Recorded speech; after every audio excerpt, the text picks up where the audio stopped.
afternoon and welcome to the February 24th Design Review Commission meeting. Can we have roll call, Shannon? Ingalls. Here. Lemon. Here. Messina. Here. Piera. Gore. Snodgrass. Here. Ward. Here. Okay. We have September 23rd, 2021 minutes to be approved. Motion to approve, please. Have a motion? Second the motion. Second, all in favor? Aye. Aye. Aye. All right, thank you.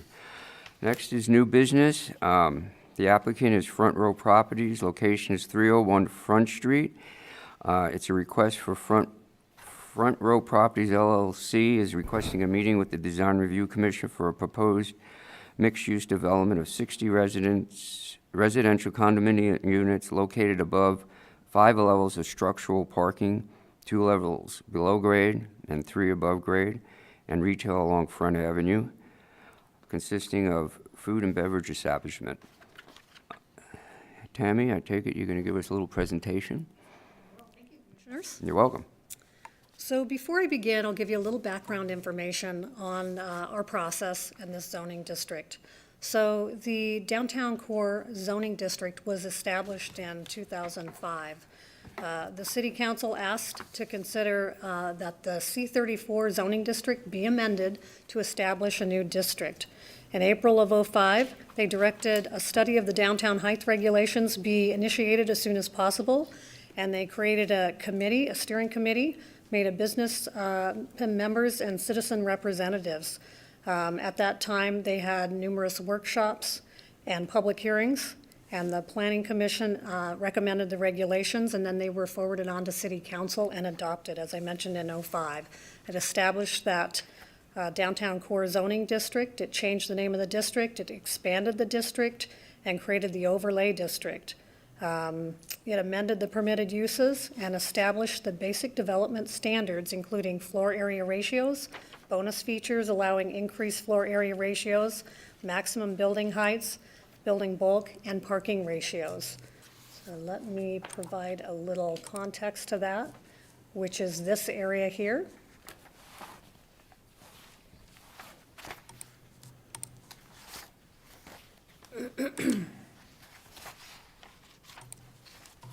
And so this is the boundary of the downtown core, and the area we're going to look at is approximately in this location. So I will begin my presentation. So the applicant and owner is Tom Andrell, Front Row Properties LLC, architect Monty Miller, Miller Stauffer Architects.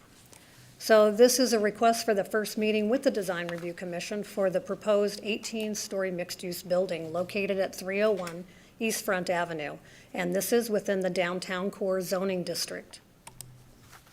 This is the property location, and the property is outlined here in the red. This is the park down here. Sherman is approximately in this location. And this is an outline of the subject property again. This is the U.S. Bank building. This was a drive-through area, and now it's the parking lot and City Park boat launch. So this is the bird's eye aerial photo again of the property. The shops are located here. This is 3rd Street, front, the City Park, and the resort parking garage. So I'll give you a little bit of project analysis. The site is located on an 18,912 square foot parcel at the northeast corner of 3rd Street and Front Avenue. The subject property is currently being used as a parking lot, and it was the former open parking lot and drive-through teller for the U.S. Bank building. The U.S. Bank building is located on a separate parcel north of the alley and is currently vacant. The applicant is proposing a mixed-use 18-story structure with commercial space on the street level along Front Avenue, consisting of food and beverage establishments and 60 condominium units. The condo units will be comprised of 2- and 3-bedroom layouts. Parking in the building will be provided on 5 levels, 2 below grade and 3 above grade. The total height of the building is 199 feet, consisting of the 18 floors above grade. The building amenities are located on the 3rd floor and consist of a private fitness center, a golf simulator room, a clubhouse, a warming kitchen, lounging area, and indoor landscape terrace overlooking the boat ramp and marina. The proposed project is located in the downtown core, and it must adhere to the downtown core design guidelines. So this is the existing conditions. This is the subject property located here. As I mentioned, the U.S. Bank building, some existing buildings here, the vacant park that has the frontage on Sherman. This is a one-way alley. Quicksilver is located here, McEwen Park, and as I mentioned, the resort parking garage. So in your guidelines, this is noted as pedestrian-oriented street, 3rd Street, and this is a vehicle-oriented street along Front. So today's decision point, Miller Stauffer Architects, on behalf of Tom and Drell Front Row Property, is requesting the first meeting with the Design Review Commission for the 18-story structure with commercial space on the street level along Front Avenue and the 60 condominium units.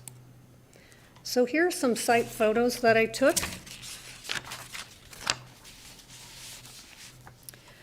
So this is a site photo and the view from Front Avenue looking northwest at a portion of the subject property. And as I mentioned, this was the drive-through area for the bank.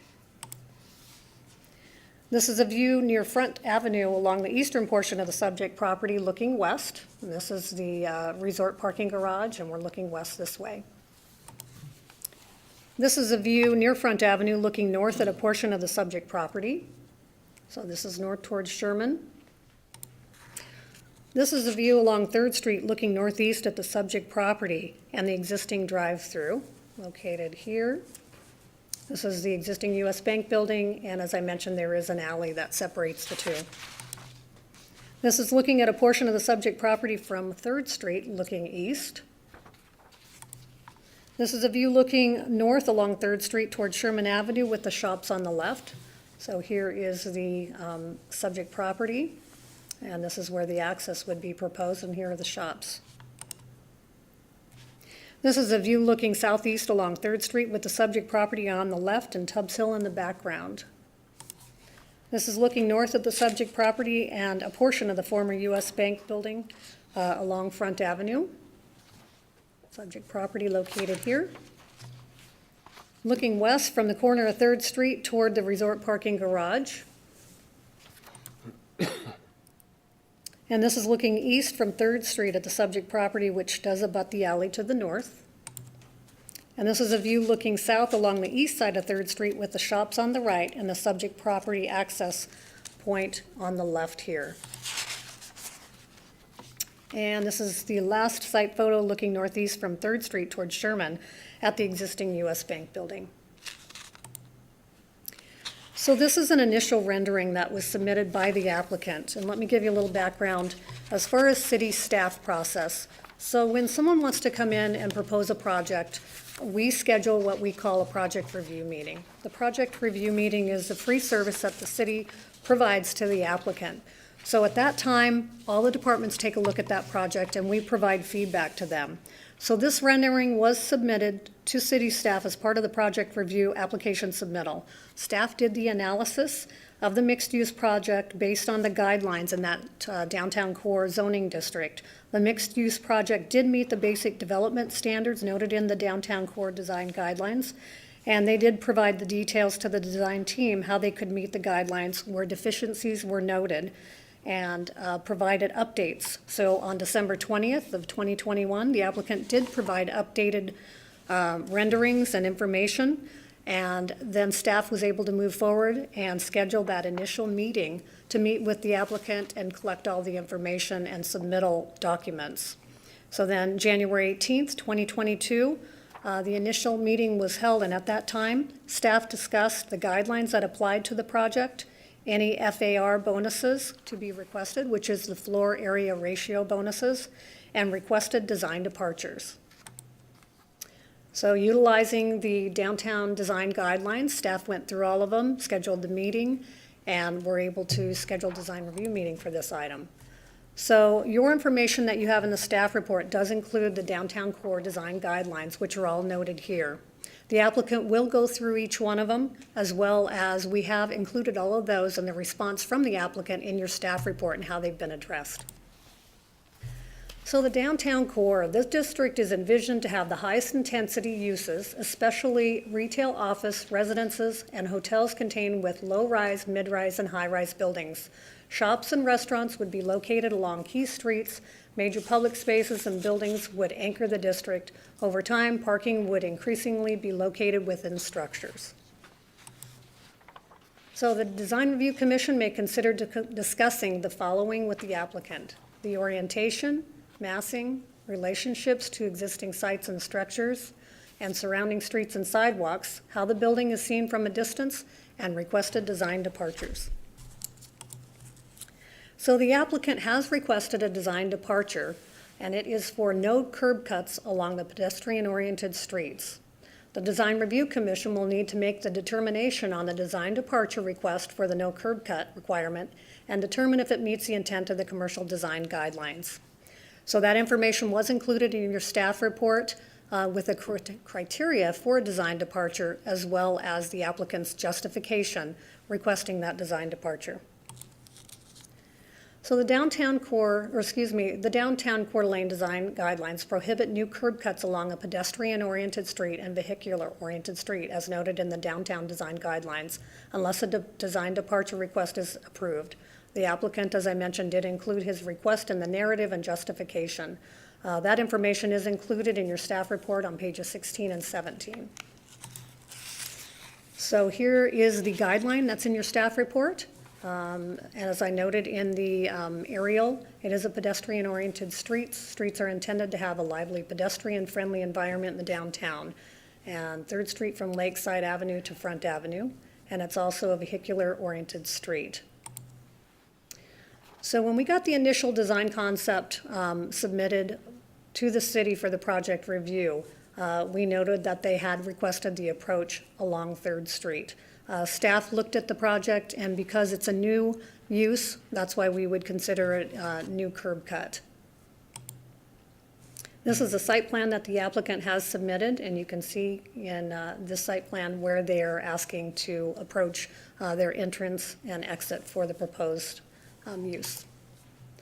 So this is the floor plan for level 1 along 3rd Street, and again, this is the entrance and exit for the tenants. This is the floor plan for the parking first floor, and the 2nd floor, and level 2, and level 3. So as I mentioned, level 3 includes the club room, the pool, some offices, mechanical room, fitness center, and then more parking stalls. So there's a total of 120 parking stalls that they are providing in the downtown core. There is a minimum and a maximum that they are allowed to provide, so they've provided 2 per unit. So we'll continue to talk about the deviation or the design departure. So I provided several slides that depict what they're proposing. So this is a view looking east at the curb cuts for vehicle entry and exit to the structure along 3rd Street, and this is a portion of their rendering. So you can see here where they've proposed the garage entry and exit. This is a view looking northeast at the vehicle and pedestrian entry-exit to the structure along 3rd Street with revised entryway design and pedestrian features. And this is a view looking south along 3rd Street at the vehicle openings and the curb cut for the entry and exit, as well as including the pedestrian walkway and sidewalk. This is a view looking east from 3rd Street at the curb cuts for the vehicle entry to the condos and pedestrian entrance and exit to the condominium. View looking north along 3rd Street at the entry and canopy area with the garage openings and pedestrian entry-exit. This is a view from the intersection of Front Avenue and 3rd Street, looking at the base of the proposed mixed-use building with the vehicle entry and exit along 3rd Street. So this is 3rd, and this would be Front. So we've also included comments from Chris Bosley, our city engineer. The applicant did do a traffic study requested by city engineer. So Chris provided comments saying, it is expected that the proposed development will have a lower impact on the pedestrian traffic than the existing parking lot and bank drive-through. As the traffic study illustrates, the 3rd Street frontage will also have fewer constraints to pedestrian traffic than much of downtown Sherman Avenue. Although building components will create site obstructions at the sidewalk, The proposed warning lights will provide a safety benefit by alerting both the pedestrians and the drivers of the potential conflicts. In fact, the warning lights proposed at the alley are an improved situation over what is experienced at many alley sidewalk intersections throughout the downtown. So the Design Review Commission will need to make a determination on the design departure request for the no curb cut requirement if it meets the downtown design guideline. So the applicant submitted massing and orientation, and this is the northwest corner. This would be where the proposed project would be. And this is the resort. And this is from the southwest corner. And this is the proposed structure. So I have provided a setback diagram for you, and you've also got one included in your staff report. So in the downtown core, you are allowed to go a maximum of 200 feet.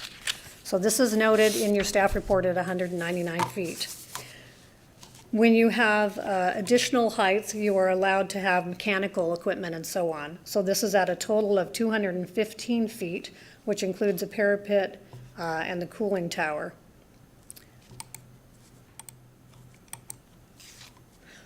So as I mentioned, total with the base and bonus is 200 feet, and height with architectural features, mechanical penthouses, stair elevator, overruns, antenna, and so on, can go up to 220 feet.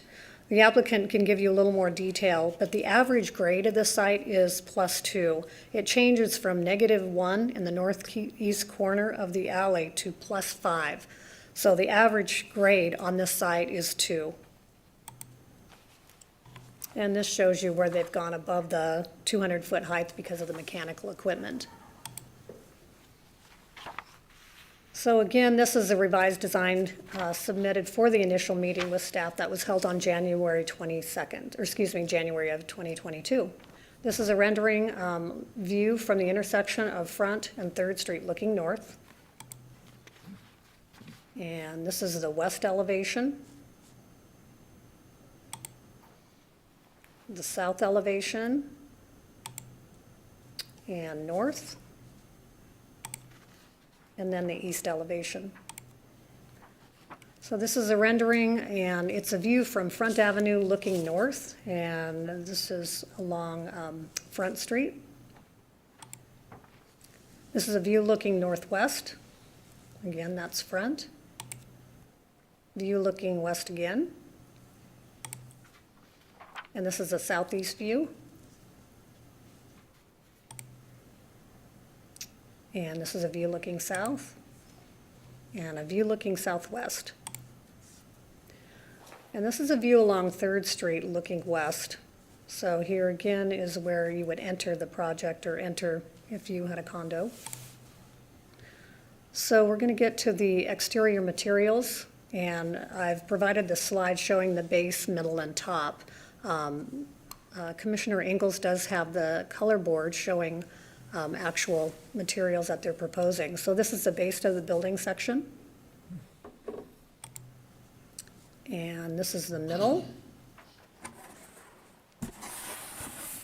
And this is the top. So the applicant can get into more detail about the colors they're proposing and materials. And this is the mechanical equipment. As you know, in the guidelines, it's required to be screened, so the applicant did screen this. It's powder-coated steel.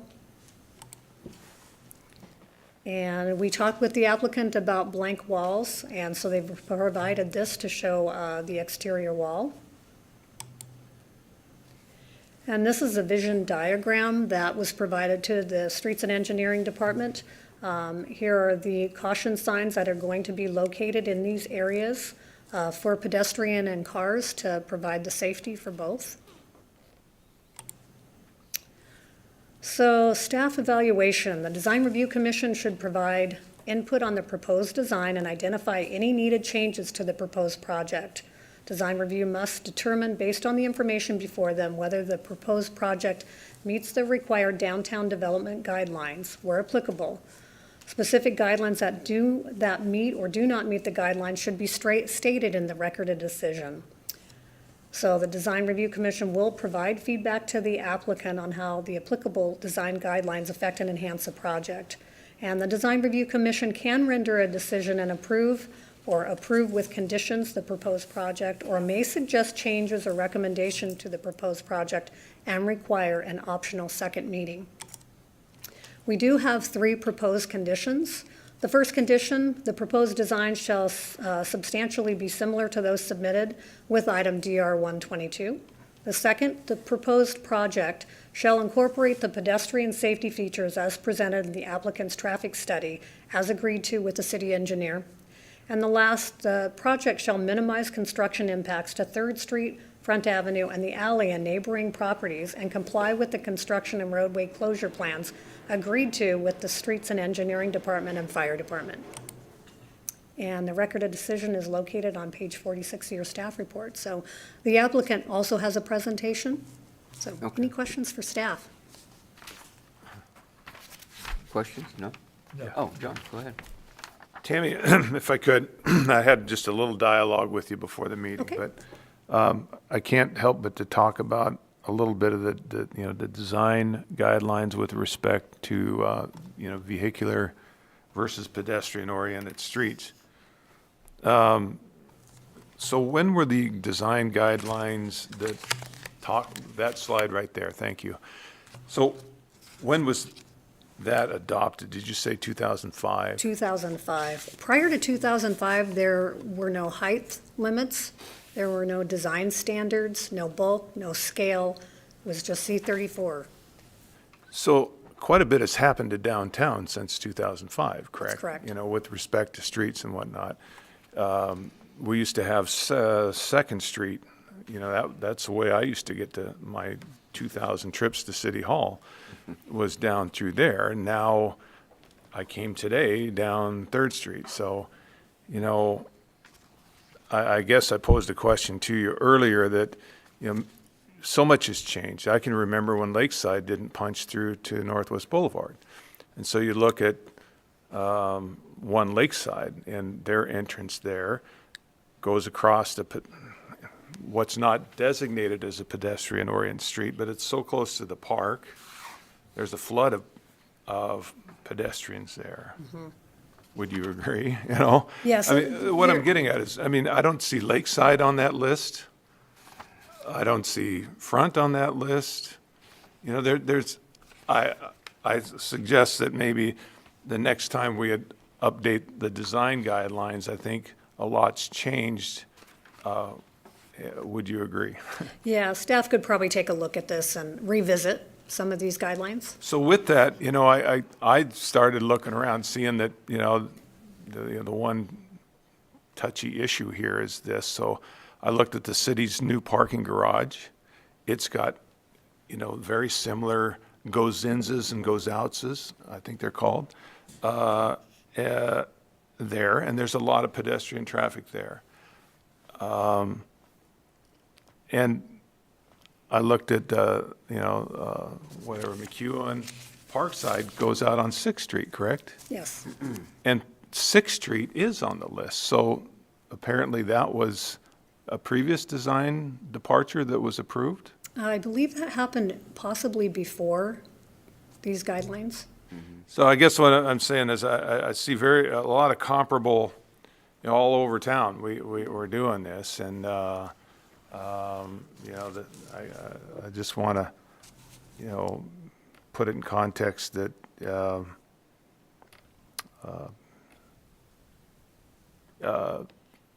final question.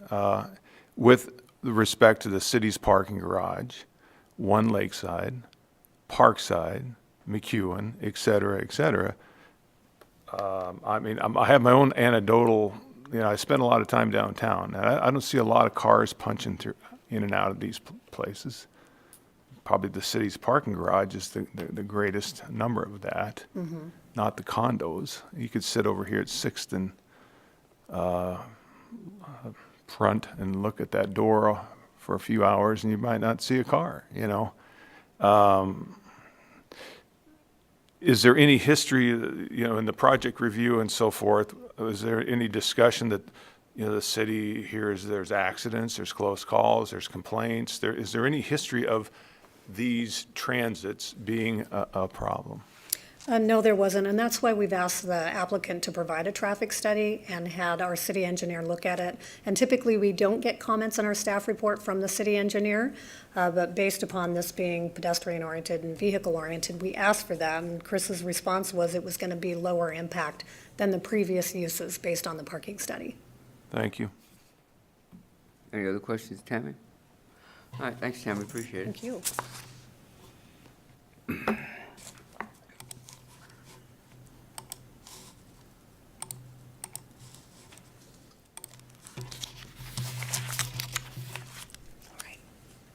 Okay, applicant, come on up. Monty? Just state your name and who you're with, even though we know. My name is Monty Miller. I'm with Miller Stauffer Architects. Okay, great, go ahead, thank you. Thanks for having me today. A lot of the slides I'm about to show you, you've already seen through Tammy's report. And what Tammy said was, I'm going to walk you through the guidelines. I'm going to go through them one by one.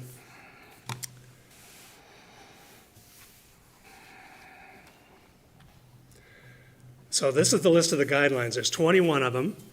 We've complied with all of them except no curb cuts allowed on pedestrian streets. And that's one of the main reasons I'm here today, is to get your approval on the 2 curb cuts on 3rd Street. So we're going to start with location of parking. Tammy mentioned that we're accessing our parking up at 3rd. The location of the parking is inside the building. It's on 5 levels. We have 2 levels below grade, 3 levels above grade. These are some slides that show the entrance from 3rd, and we've integrated the overhead doors to emulate a storefront system next to the lobby. The door to the right accesses the ramp down into the building. There's 2 levels below grade. The door on the left accesses the ramp to the upper levels. Monty, can I ask you a question? As questions come up from the commissioners, do you want, Yes. as you go along, is that okay? Absolutely. Quick question, on those garage doors, how far back are they from, let's say, the pedestrian walkway, to give us an idea? 20 feet. Okay, great, thank you. They're 20 feet, which is the maximum allowable for a setback. But it also gives you space for queuing of vehicles. And the other purpose of that drive-through is a forecourt for mail deliveries, airport pickup. The clearance under that second level is 8.5 feet. Mail delivery vans are 7 feet. Airport vehicle deliveries are 8 feet. Okay. So this is the main level. It shows the forecourt on the left. The drive on the lower section shows the drive running down to the lower levels. So the parking is inside the building, but we didn't want it to look like a parking structure, so we chose to put retail along Front Avenue. So these are 2 retail spaces, 21 feet deep, by the entire length of the site, 170 feet long. They're currently proposed to be food service. This is the first level below grade. You'll see that all the parking is inside garage units, private garages, which each condo owner would have a private garage. In addition to the security of the vehicles and storage, when you walk past the entrances to the parking structure, you'll see into the parking garage, but you won't see parking. You won't see any of the cars. It'll all be enclosed. So you'll see the garage doors, but no cars. This is the second level below grade. This is approximately 20 feet below the elevation of Front Avenue. This is the second level above grade. You can see the blue is the upper sections of the retail. The third level, the parking is specific to the east side of the site. And then the northwest, west, and southwest is the amenity spaces, which consist of administrative, meeting room, fitness center, golf simulator, a club space, and an indoor-outdoor pool. It's a two-lane lap pool, 12 feet wide, 45 feet long. The pool will open up outdoors with some patio sliders and awning windows. And then there's an outdoor terrace. We're calling the Marina Terrace because it overlooks the marina.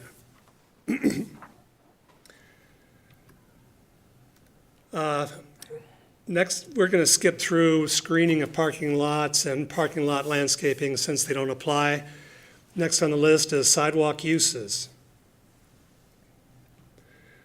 I'm showing this slide again because the slide on the west side of the site is the main entry into the building.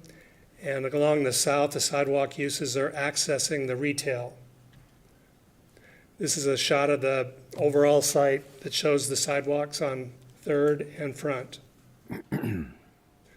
Sidewalk looking south toward the marina, walking by the main entry into the lobby area, looking back at the drive-through, the intersection. The existing bulb out is going to be enhanced with a park bench, some bike racks, and you can see the sidewalk running along the south side. This shows a little bit of the club level on the third floor above the retail. This is looking east. So those are the sidewalk uses. Width and spacing of curb cuts. So this is why we're here primarily, in addition to showing how we comply to the design guidelines. As Tammy pointed out, 3rd Street is designated as a pedestrian-oriented street. There's been long discussions about the definition of 3rd Street, and as John pointed out, that's an interesting observation. Front Avenue used to run through to 2nd Street, and the primary arterial up front, where all the traffic came through, bypassed 3rd. Well, all that traffic is now pretty much coming down 3rd, accessing the parking structure, the marina, the boat launch. When we chose to access the site, we thought how logical it would be to use those 2 existing curb cuts. They're within inches of the curb cuts that we propose to provide for the access into the parking garage. The curb cut on the north accesses the public parking lot, which is managed by Diamond, and the south driveway approach accesses the 3-lane auto teller. You've already seen the slides that in Tammy's presentation, so I won't go through those. I will bring up this one. This shows the existing 2 curb cuts on the left and the exact same location of the 2 curb cuts on the right that we're proposing. Mr. Miller? Yes. Could I ask you a question while you're talking, before you move on from curb cuts? You know, and I brought up the fact that I think Parkside gets its condo resident access off of 6, which is a pedestrian-oriented street. You know, the data's probably there with security or something every time the garage door opens and closes or whatever. But could you share, you know, your sense there in terms of how often the cars come and go, and a little bit about how that departure was achieved then? And anecdotally, has there been any issues or problems there? No, we have caution signs. There isn't a lot of traffic in and out of there because the residents, a lot of the downtown residents choose to live downtown because they can walk everywhere. The office tenants arrive early in the morning and leave at night. There is no parking in the building for the retail tenants. So, and as far as a departure, I think we snuck in before the guidelines. So we didn't deal with a departure. Thank you. The traffic study that we were asked to imply was performed by Whipple Engineering out of Spokane. They are a traffic engineer. I'm not going to bore you with a lot of the details in this, but there are a few things that I want to highlight. Basically, they did a pedestrian and auto count, and they came to the conclusion that based on the existing uses, that the total times the sidewalk would be blocked by the existing land use is 1,280 people per day. That's essentially saying that those people will be blocked by cars entering and exiting the parking structure or the parking lot and the auto teller. The post-analysis or the post-development analysis shows that there would be 220 people potentially blocked by people leaving and coming and going into the building. Similarly to Parkside, there will be no parking inside the building by the retail tenants. It's only the residents. So the only traffic in and out of that building would be by the residents. No visitors going in and out, no customers going in and out. It's only the residents. So we're a fifth of what the existing traffic going that are using those curb cuts. So basically the conclusion by the traffic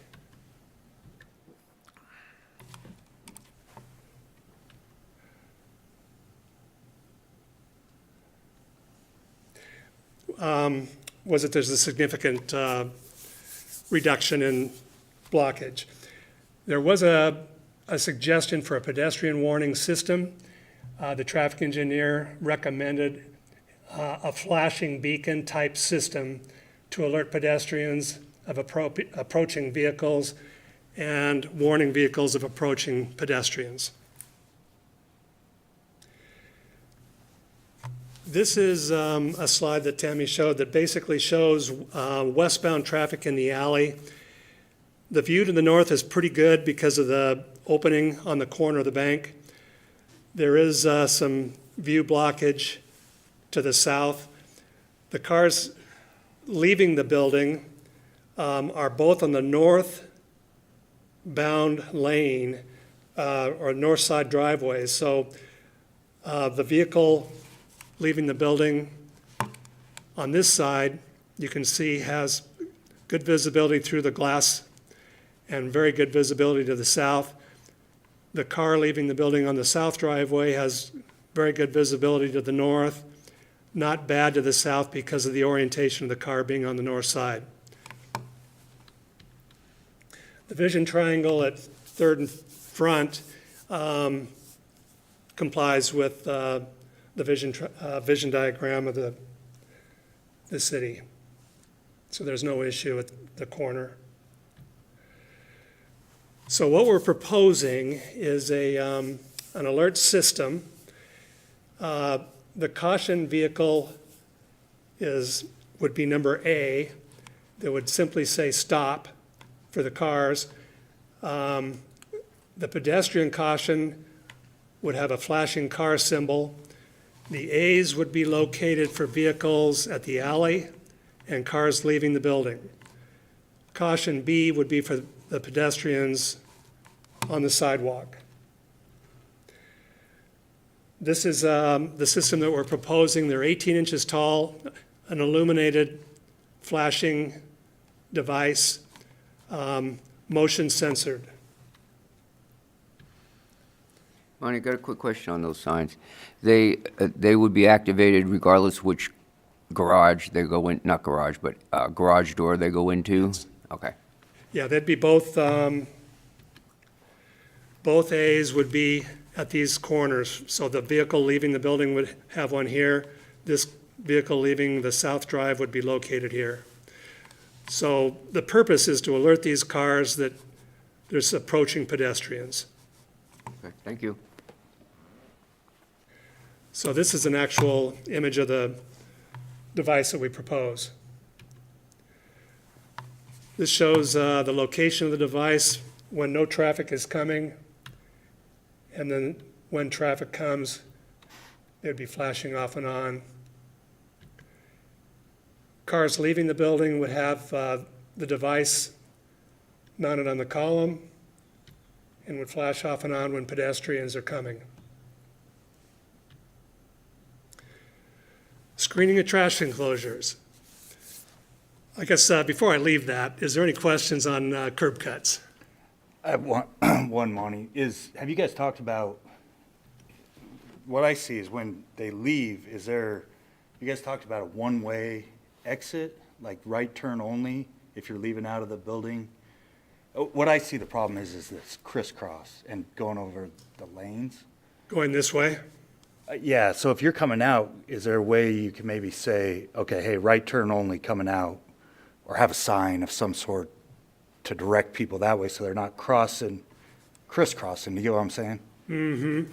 I don't know if there's been discussion of that. That's something that comes to my mind when I'm looking at the signs are great. I think that'll help a lot. The 20-foot setback, I think, helps a lot as well, because at Parkside, I think you're right on the sidewalk, right? Yeah, So that 20-foot allows time for a car to stop instead You're of having absolutely to right. punch and get out. you're right.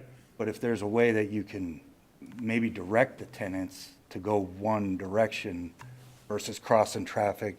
I just see with the marina and everything with boats and them trying to go down Third and then up front. Commissioner Lemon, I will Yes. let you know that staff did talk about that with our city engineer.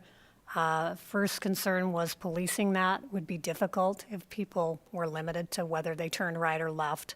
And maybe the applicant can post a sign or something to be included, but he didn't feel like that would be a huge issue.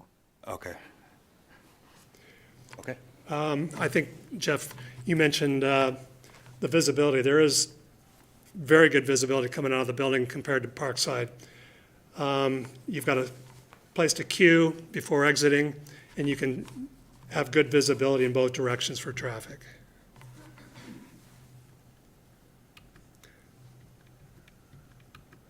Okay, screening of trash. For obvious reasons, our trash enclosure is located on the alley. It's in a room that is adjacent to the mechanical room. This mechanical room space currently does not have much use, and we do have the ability to make that a larger room if necessary for 2 6-yard containers. This has 1 6-yard container, but it will be an enclosed room. Lighting intensity. This slide shows the downtown at dusk. I wanted to show this just so you could see the actual fixtures. Our project is proposed to have 5 total terraces. So as the building goes up in height, there'll be setbacks with terraces. This shows the terrace on the 3rd floor, the 4th floor, the 7th floor. There'll be another one on the 15th and another one on the 17th. All the terraces would have pier-mounted marina-style bollards. The building would be illuminated with both up and down lights. We've got good illumination along the sidewalk. We'll come back to this wall right here. This is a blank wall, and we're currently looking at opportunities for artwork. This could be a terrific wall for a nice contextual piece, whether it's a large fish that's similar to the convention center in Spokane, Sailboats would be nice, but a metal sculpture, perhaps, that it's illuminated, uplit from the canopy. This shows an image of the building illuminated at night, Parkside in the background. We do have a cornice proposed at the top of the building that could be illuminating at the top, maybe some wall wash fixtures. Maximum setback. So the maximum setback, the purpose of that guideline is to promote pedestrian use of the spaces. So there is a maximum setback of 20 feet, which we do have in that drive-through area. We don't exceed that.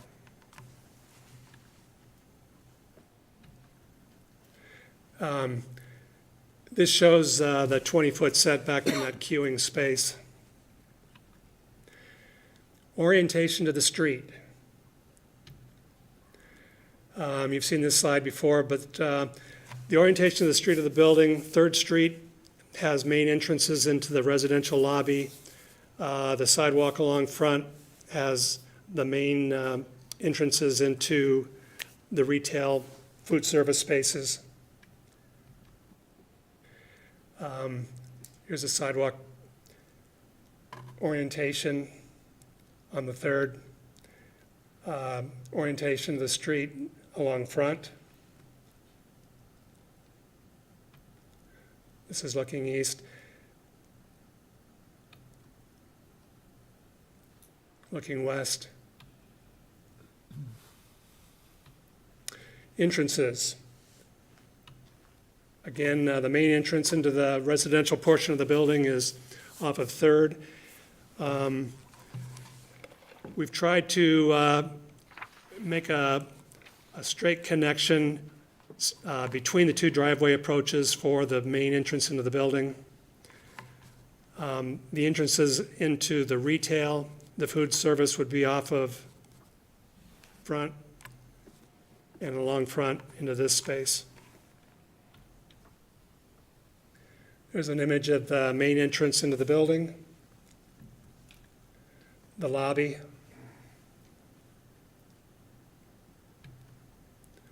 Massing. I'm going to breeze through this. This was touched on by Tammy. Some of the important things in the guidelines is the setbacks. There is a 10-foot setback off of 3rd that's above 45 feet. We've gone 21 feet setback along 3rd. There's another setback at the 7th floor. This particular elevation, the south elevation, you don't see the setbacks on the north and south sides of the building. This does show the maximum height to mechanical penthouses are 220, and we're 215. And that happens to be a small cooling tower portion of the building. The main cornice, the tall portion of the building, which is the center section of the north, south, east, and west, it's about a 40 to 50 foot wide section, is 199 feet. Then it steps down on the corners. And the purpose of that is to give it a little more slender feel. The massing, here's the base that Tammy mentioned with some of the materials that we're proposing. The base of the building would be a painted concrete and a ground face masonry to give it the feel of a travertine look along the base. A nicer material that's closer to the pedestrians. Lots of glass. Whoop. The middle of the building, we're proposing an aluminum composite panel of 2 colors. The corners of the building would have a darker aluminum panel with lots of glass. The outer portions of the building would have a beige panel color, and then the rest is glass storefront.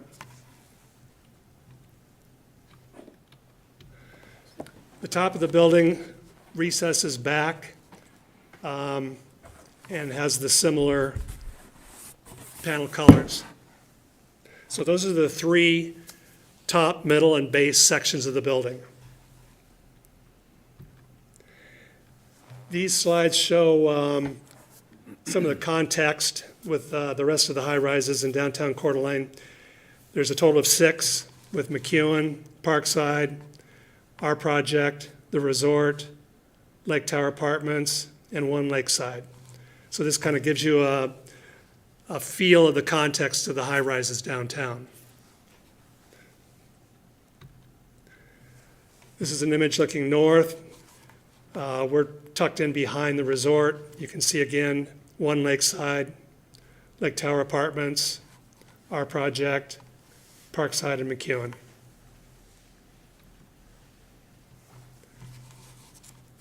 Same group. Same group looking west, or excuse me, looking east from the west. I think that the thing that's important about these slides is we're choosing a color. It's probably not very representative in that particular slide, but we're choosing a warm tone color of beiges, something that's neutral, something that's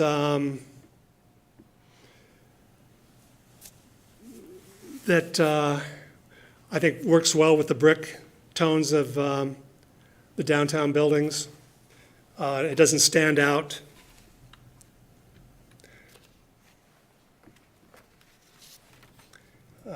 Tammy already showed you these. This particular slide I did want to show you is a study of the shadow. This particularly shows a shadow study in the spring. All the yellow is commercial buildings, so there are no residents except that one little red element on the corner of 5th and I think it's Indiana.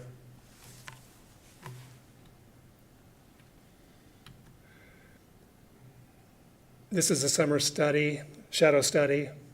So there is very little shadow, of course, in the summer. Whoops.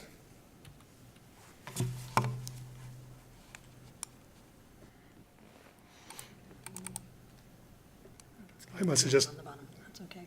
Yep. Exit out of that.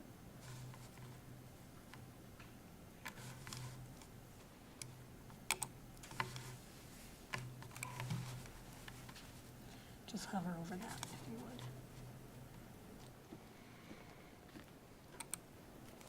Okay, that must be it, so then just expand, there you go. Hopefully that's it.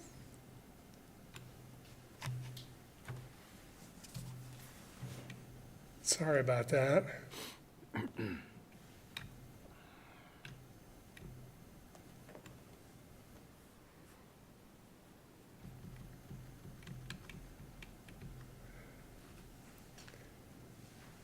Autumn.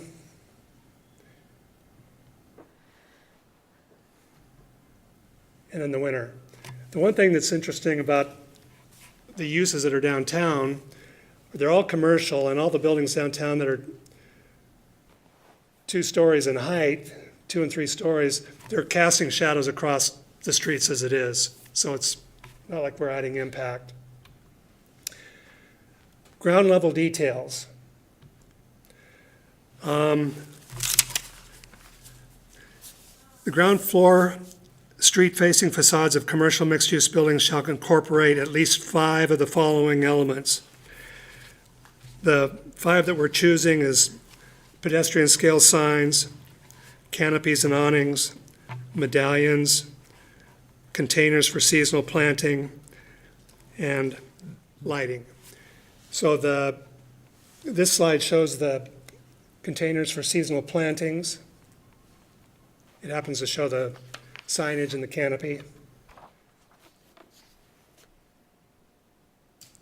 This again, it shows the medallions. One of the purposes of the medallions is,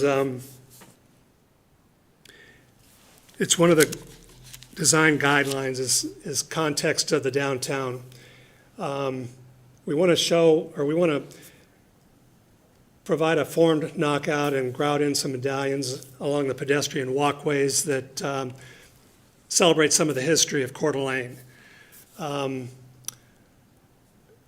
Some of the context of downtown with the lake, sailboats. This again shows medallions, the canopy, the pedestrian scale signs. Ground floor windows.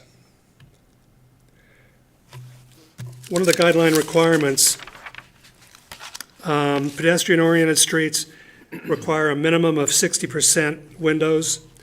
Vehicular-oriented streets, which would be front, require a minimum of 40%. Front on the top slide, we have 69% storefront. Along Third, we have just under 64%, and we're required to have 60. So we comply. Weather protection. The canopies that are required have to be a minimum of 5 feet covering the walk and cannot exceed 12 feet in height. As Tammy mentioned, our site does change in elevation. The lower southwest corner of the site is a -1 foot in proximity to the lobby elevation that we're referencing as 00. The northeast corner of the site is a +5 feet. So there's an elevation change of 6 feet across that site. So we have a canopy that at the southwest corner, right at the intersection of Third and Front, that's 11 feet high. As you go east along Front, the sidewalk rises in elevation, you have an 8-foot clearance. As you go north on Third, we have a clearance of 9 feet by the alley. This shows the canopy sections, the continuous canopy on Front and a continuous canopy on Third. Treatment of blank walls. I'm going to combine the treatment of blank walls and the screening of parking structures.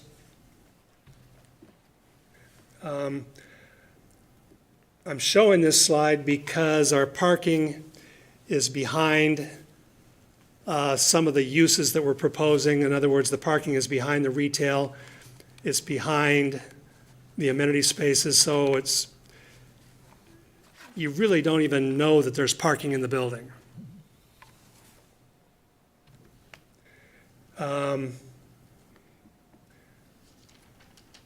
This just basically shows the uses along Front that are screening the parking along Front and the entrance that's screening the parking on Third. Some of the criteria for blank walls is that they don't exceed 30 feet. This is the only blank wall we have. It's about 100 feet long, and it doesn't exceed, these are 20-foot panels. This particular panel is 24 feet. This one's back to 20. So there is a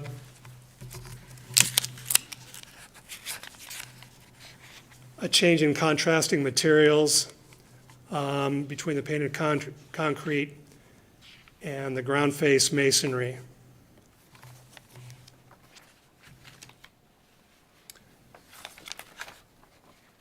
Roof edge.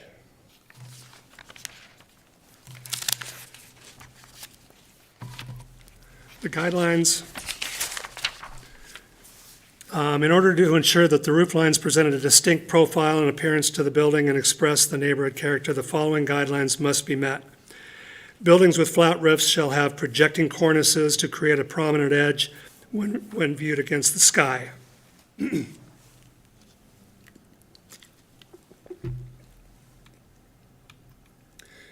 So these are, this is a slide from the west, and you can see the change in elevation.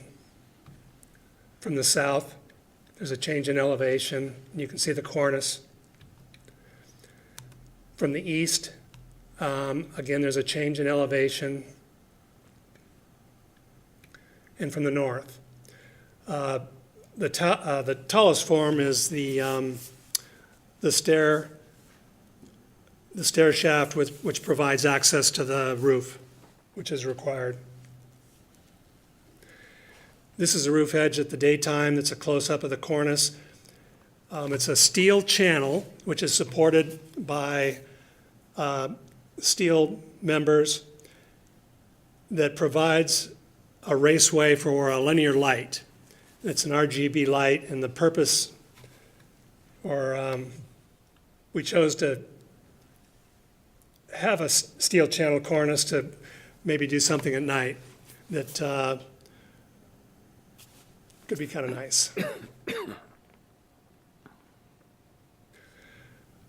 Screening of rooftop mechanical equipment. So the top of the building will have 2 cooling towers. And those cooling towers would be screened by a powder-coated steel louvered ventilation screen. We're picking up the same colors in that screen that we would have in the channel. The darker aluminum panels in the corners would pick up that same color. You wouldn't really see that from the sidewalk unless you're about 5 blocks away. This is a view from 5th Street looking down front, and you would see that tower element. But it does screen the mechanical equipment. Those are the only 2 pieces of mechanical equipment on the roof, are the 2 cooling towers. Unique historic features.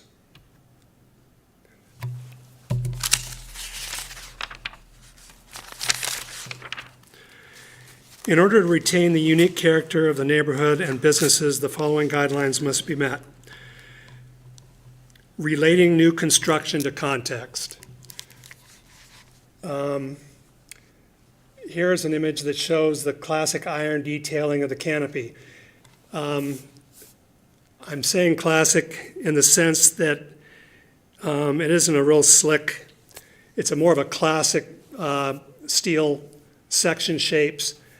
3rd Street used to be a main spur of the railroad. So there could be some relativity to the railroad for the canopy. The medallions that you see on the pilasters could have some historic context. We do have some wood accents on the building. The main entrance to the building would have a wood soffit, and the main entrances on the front avenue would have some wood soffits, which are relevant to the timber industry. There you can see the soffit.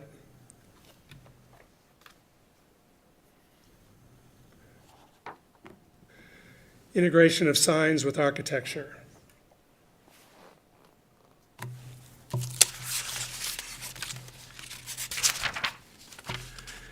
In order to ensure that signage is part of the overall design of a project, the following guidelines must be met.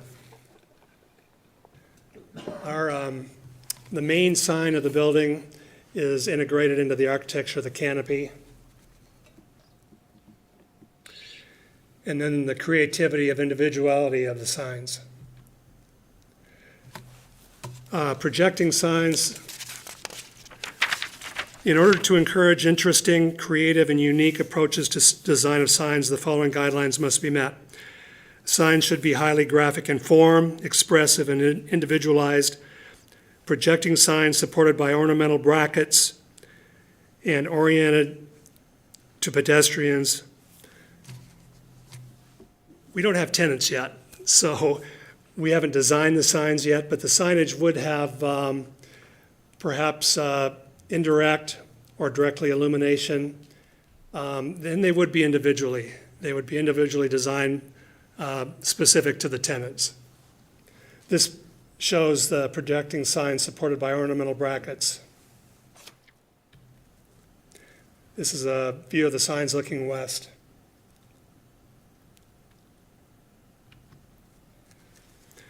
Those are my guidelines. Questions? Any questions?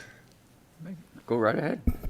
Make a comment if I could. I may have a couple of questions, but that has to be one of the most impressive presentations I've seen in this city since I got here. And I've seen some pretty good presentations in my life, believe me. You considered, the city, the design, and your traffic study, I haven't seen a sun study in 10 years probably. I just think it's a very impressive presentation. But I get into my issues later on. None? Okay. I have a couple people signed up, and if any questions arise, Monty, you can address those questions if they do.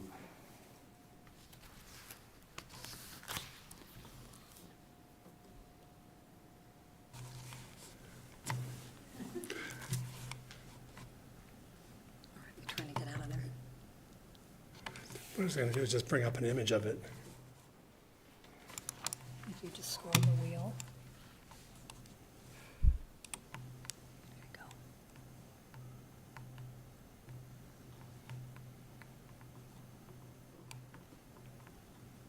I might as well just go to the top. Double click. And then you can expand that. There you go.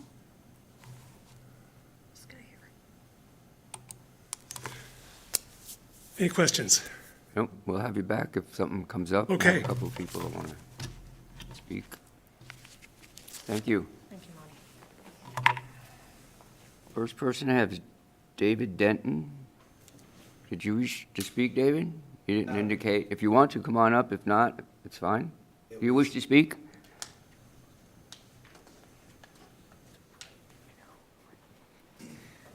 Hi. Yeah, just So state your name and the Sure. city you live in. My name's Dave Denton. I live in Coeur d'Alene, actually Parkside Building. Okay? So I had questions basically for Monty, but this may not be the time to ask those questions. Well, if you have any questions for Monty, he has a chance to come back up after he hears any questions before I close the hearing to bring So- it to the commission. Yeah, any questions you might okay? have, All just right. tell us your concerns. and- Sure. Okay, the first question I have is, what time of year was the study done for the traffic study? What time of year and how long was the study? How many months was the study done? And Tammy, if any of these questions that you can feel comfortable answering, that'll be fine too, I guess, if you want to, or... Sure. Monty will have to give you the information on specific dates for the traffic study, but it was recent. And typically, we don't look at traffic for design review, but in this case, because of the request for the deviation, we asked that our city engineer take a closer look. Okay, great. Yeah. Primarily, I was concerned about the boat access during the summer months. The right turn out of the building seems pretty decent. I like that idea. Let's see. Well, I have a lot of questions. 2 parking spots. So it's mentioned there are 120 parking stalls for the building. It says actually for residential. I'm just curious, are there any parking stalls inside the building for the commercial residents? I think Monty said there were not. As So far it's- as, yeah, let me address that. Our design, this commission, we Yeah. don't look at parking. That's Okay. something that comes up with staff at some point in time, but you can certainly, Okay. if Monty wants to address that later, fine, but Okay. that's not something we'll look at today. Okay. Actually, I'm happy to answer that. Okay. So in the downtown core, when they've proposed the commercial use, the parking is exempt for that. Okay, thanks, Terry. Okay. The other question I had, it appears there are only 2 commercial properties inside the building, so I just wanted to be clear on that. It's Suite 101, Suite 102, I believe. So- Monty can address that Yep. later if he wishes Okay. to.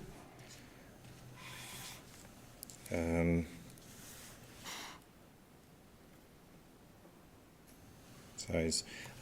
So one thing that we've discovered living in Parkside is the garbage collection area. So I wasn't I didn't hear him specifically state how large the garbage collection area is. Currently, we have garbage collection every other day, Monday, Wednesday, Friday. If you come through the weekend, you cannot get your cardboard boxes. The commercial guys are using the garbage bins as with the residents. So it seems to be an issue. There seems to be a real issue whether you can take your garbage out on the weekends. So just, for the future, maybe lessons learned on that. Sure, Monty can address that, I guess. Let's see.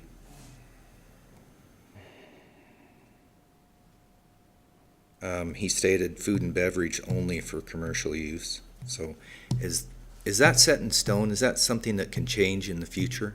Unfortunately, that's not something this commission looks at. I'm but you can asking all the No, wrong that's fine. questions. No, your Sorry. questions are good questions. Okay. You can certainly ask Monty about that, and if he Sure. wants to address it when he comes back up, that's fine. Okay. 2 parking spots, got that. Commercial. Parking stalls.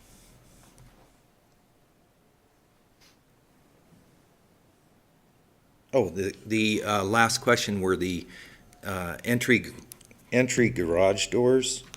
Will they remain closed during during Monday through Friday? In other words, the residents will come in, it appeared they have some sort of a recognition system that the door will open for them instead of a key fob or a code they need to punch in or an opener. But during the day, Monday through Friday, will the doors remain open for the residents? That's another question Monty Yep. could address. That's all I had. Great questions, Okay. appreciate it. Thank you. Thank you. Brad Jordan. Brad, you want to speak? What do you want Monty to come up? Oh, no, after everybody is done speaking, if there's more questions. Maybe I'll just say a couple of things. Just state name and the city you live in, Brad. Brad Jordan, live in Coeur d'Alene. I've been involved in the downtown since the early 80s. I was involved with all the people in the rebuilding Sherman Avenue, extending the sidewalks out, rebuilding Lakeside. I helped negotiate the acquisition of the property so we could punch Lakeside through Second, across First to connect to Northwest Boulevard. We formed the BID, so there's money to manage and maintain the downtown. We got the ordinance changed to allow sidewalk dining. And back in 2005, it was touched on in 2005. We had no real guidelines for the downtown. The economy was pretty hot back then. There was a lot of concern about somebody could build some big ugly buildings. So the Urban Renewal Agency financed the $45,000 high-rise study. And I would tell you that high-rise study, I don't think there's a city that has a more comprehensive high-rise ordinance than what we have. And a lot of the characteristics of this building and the one Lakeside Tower, are a direct result of that high-rise ordinance. You have to step back from the corner for the spatial feeling and so forth.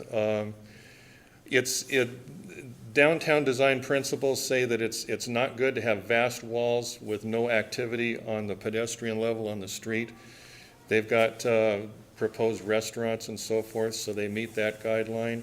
And it doesn't matter if they have food service or a hair salon or whatever. It just needs to be businesses with pedestrian activity. And I'd encourage you to give them the departure for the curb cut. We've got a lot of examples downtown where you have the new parking garage on Coeur d'Alene. You've got the other high rises downtown. I'm downtown a lot and I see very little conflict. In fact, virtually no conflict with the curb cuts, and they have to have a way to access the parking garages. And when that, was incorporated in the ordinance. Can I get you to step up to the mic, please? Oh, I'm sorry. When that was incorporated in the ordinance, the downtown was changing. And, John probably remembers, in the old days, Coeur d'Alene probably had 7 or 8 gas stations downtown, drive-ins, we had everything downtown. And we recognized the downtown was changing. So, that property this building is going on is probably one of the most entitled, underutilized properties in town. It's a wonderful property, that drive-through for the bank and the ATM and so forth is old 1970s thinking. And what we wouldn't want to see curb cuts for is we didn't want to see more gas stations downtown or tire recapping plant or, drive-ins or drive-throughs for the banks. We envisioned these types of uses as the downtown was transitioning. So a curb cut for this type of use fits exactly with what the intent of the ordinance was. And, I've watched the downtown over the years in the 1980s, and some of this gets away from design guideline, I apologize, but I'll try not to. But in the 1980s, I remember when the streets were crumbling, the sidewalks were narrow and crumbling, every third storefront was vacant, lots of under-maintained, underutilized properties. So it's been a long process bringing the downtown to where it is. And I would say right now, there's no downtown in Idaho other than Boise that has the successful downtown like we have and is playing at the level that we have here. No other downtown other than Boise can support these kind of buildings. And these buildings, a building like this will generate $750,000 to $1 million in property taxes, and everyone's concerned about taxes and so forth. These kind of buildings are economic generators. And I can sit down at a restaurant in the evenings, even this time of year in the shoulder seasons, look out on the sidewalk, and the sidewalk's full of people in the evening, even this time of year. It used to be you could shoot a cannon down the street midday and you'd never hit anybody in the 1980s. So there's been a lot of positive things happening in the downtown. And anyway, I just thought I'd put my 2 cents worth in and encourage you to give them this departure for their curb cut, because it's right in tune with what everyone was thinking when the design guidelines were done for the downtown buildings. And I think this just exhibits all the design principles we were envisioning. So anyway, I think it's a great project, and hope you'll support it. Thanks. Thank you. I have no one else signed up. Did anyone come in after the meeting started? Yes. Come on up, and I'll get your name and just tell us where you live. And Craig Bruce in Coeur d'Alene. Just would like to know the proposed location of the tower crane during construction and whether that's going to impact any pedestrian or vehicle. Okay, and Monty can address that. Thank you. Anybody else? No? Monty, you want to address any of the comments? Some of them don't pertain to what we have to make a decision on, but... Okay, to start with the questions by Mr. Denton. We do have 2 retail spaces that are about 3,000 square feet total. There are no parking requirements for retail spaces. I think it's under, each one is about 1,500 square feet. And I think the cutoff is 2,500 square feet.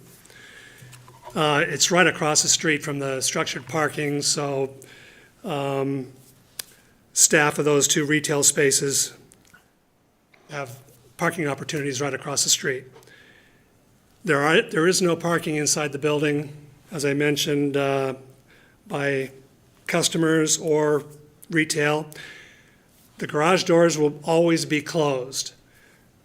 The residents will have sensor stickers for the windshield, so it's a proximity sticker that activates the door when they approach. So queuing isn't required. The doors will be open by the time they get there. Monty, on that, let me address that. I take it it's the same as they enter the building to park. That sensor on the car would trigger the door. Right. How far away, given, where would they might be when that garage door opens if they're coming off the street? Are they going to be sitting right in that driveway, or is it further out? Or maybe a key pod entering might work a little bit better so that door can open up so they're not just perhaps sitting on the sidewalk or the pedestrian way? Have you guys thought about that? Not that that's anything that we have to look at, but just my thought. Well, we have.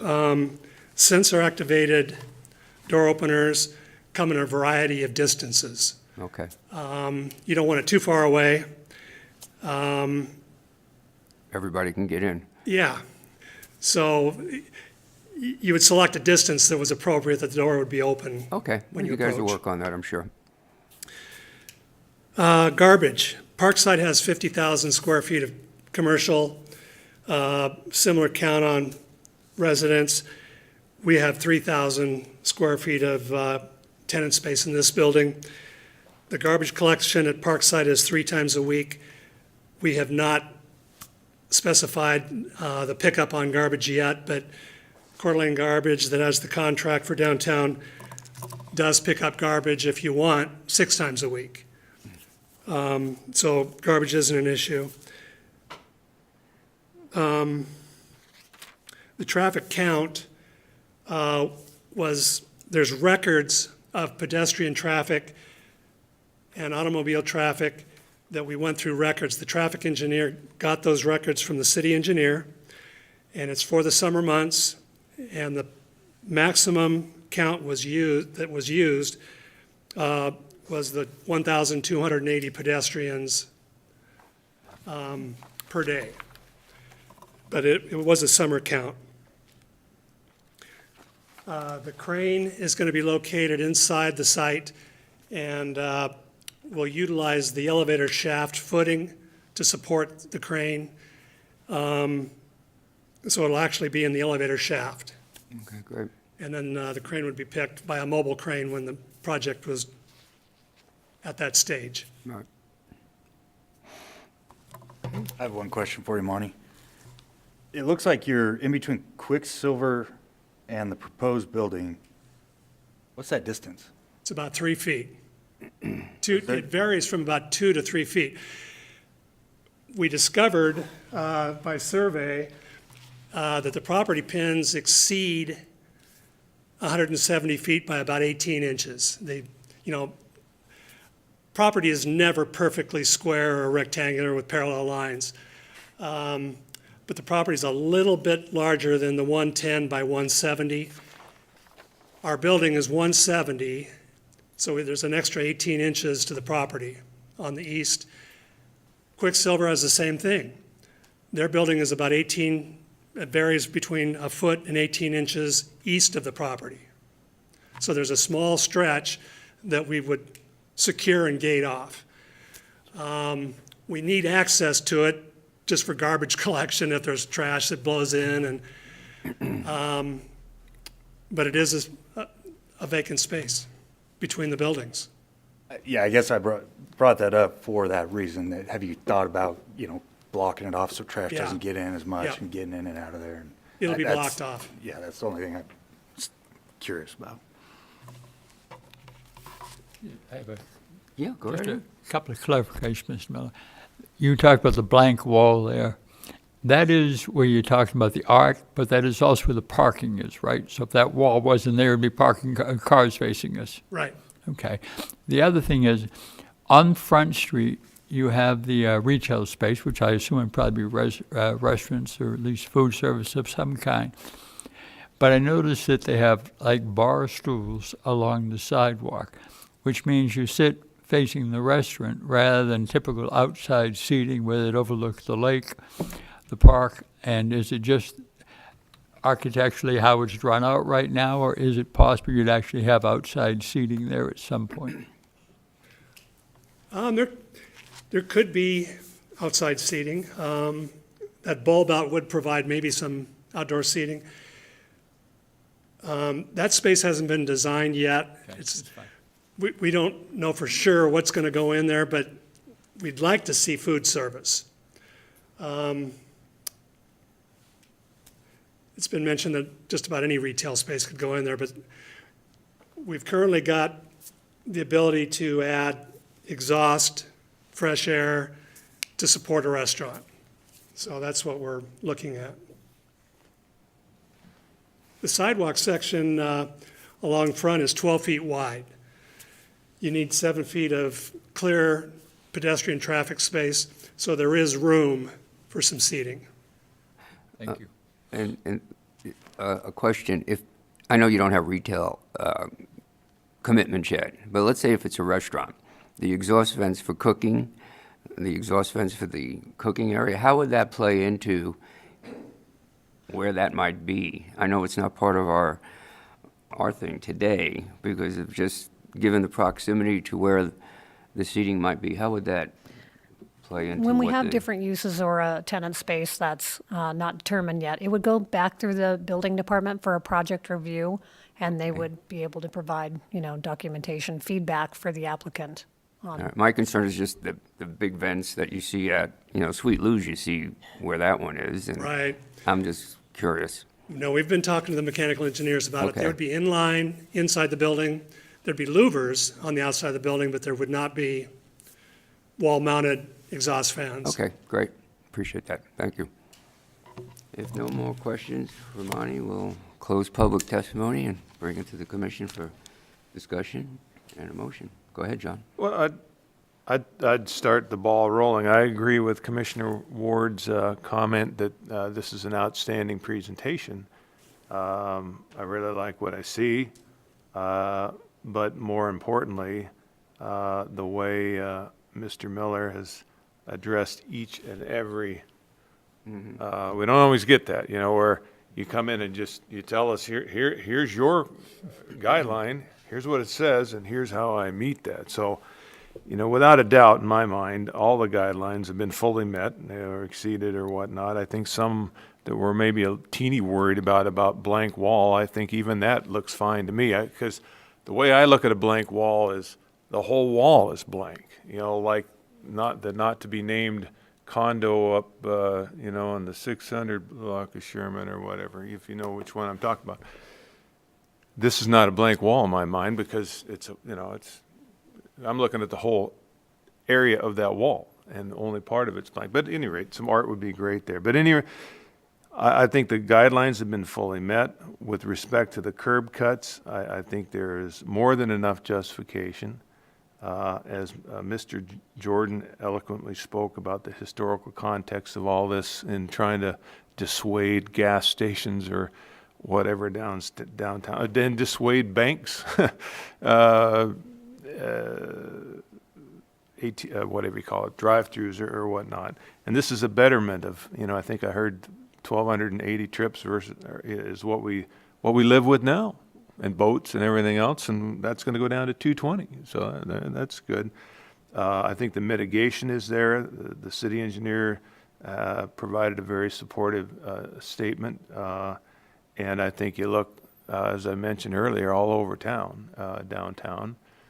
We seem to be managing these things quite fine. I think they're all over. The city's own parking garage, is no more intrusive or whatever than is probably more of a concern because there's more frequency of cars. So I also, with respect to Mr. Jordan's comments, the historical context, and he spoke very well about, the 80s and 90s weren't so great downtown, and the more housing that we get, and people living downtown, working downtown, it makes a level of success and vibrancy that I think is pretty rich, and this adds to the Parkside, McEwen, and One Lakeside in terms of all of that.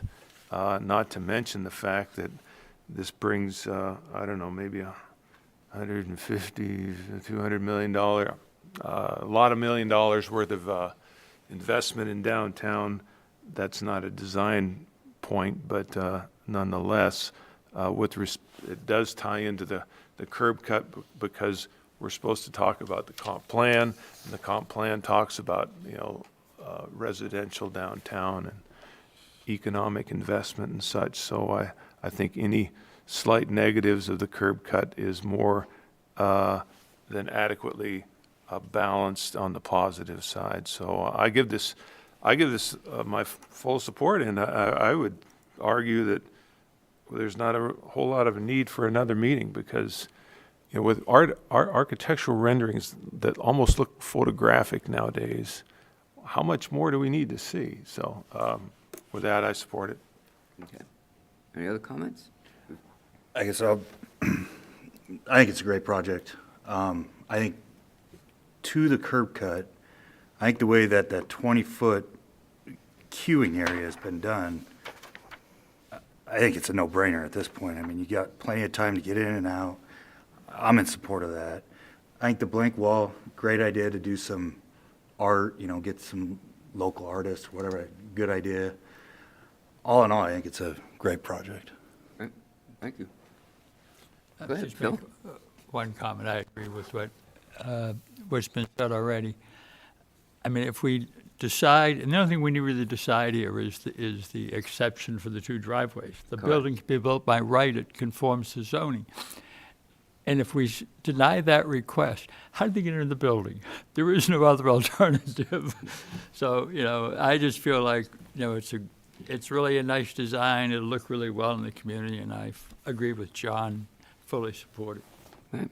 Anything else before I ask for a motion? And Tammy, quick question. When we make the record of decision, we can just read on page 46 that record of decisions. Do we have to go through the guidelines if they're, it's on the previous page, or we can just read the, You can just read the facts of findings on page 46 and go down there, and then if you accept the 3 conditions, and okay, so anyone want to make a motion? We can get this project going. Sure, I'll do that. I would say 46, yeah. Wait a minute, isn't there a little worksheet kind of thing? So that the DRC has reviewed the is there, did you say 46, right? yeah, page 46, we integrated everything onto the last page of the staff report, and you wouldn't have to go through each one of them, just read the fact of finding and go through. We could just read the record of decision, would that be fine, or do we have to read all those on 46? You could just read the record of decision. Okay. That's With what I the was asking, conditions. thank you.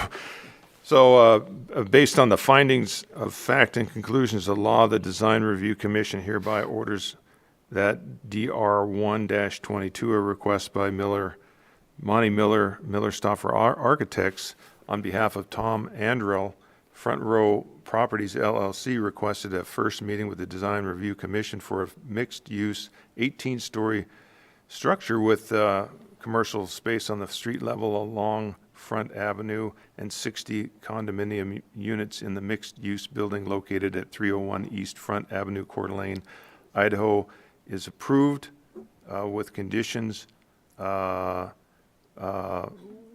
the need for an additional second meeting. Proposed conditions are, number 1, the proposed design shall be substantially similar to that was submitted with DR 1-22, that the project shall incorporate the pedestrian safety features as presented by the applicant's traffic study and as agreed to by the city engineer. And 3, the project shall minimize construction impacts to 3rd Street, Front Avenue, and the alley and neighboring properties, and comply with the construction and roadway closure plans agreed to with the streets and engineering and fire departments. If you could also mention whether you approve or deny the requested design departure as well? So I'd be happy to mention that in the motion would be that we approve the design guideline departure with respect to the curb cuts on 3rd Street, based on all of the testimony and discussion and exhibits presented. Thank you, John. First, need a second? I'll second that. Okay, I have a second. Shannon, can we have a roll call on this, please? Ingalls, Yes. Lemon, Yes. Snodgrass, Yes. Ward, Yes. Messina. Yes. Okay, congratulations. Request passes. Great project. Look forward to seeing it in a few years, I imagine. Thank you. Call for a meeting to be adjourned? Motion to adjourn? I have a motion. Second. Second, all in favor? Aye. Aye. Meeting is adjourned. Thank you.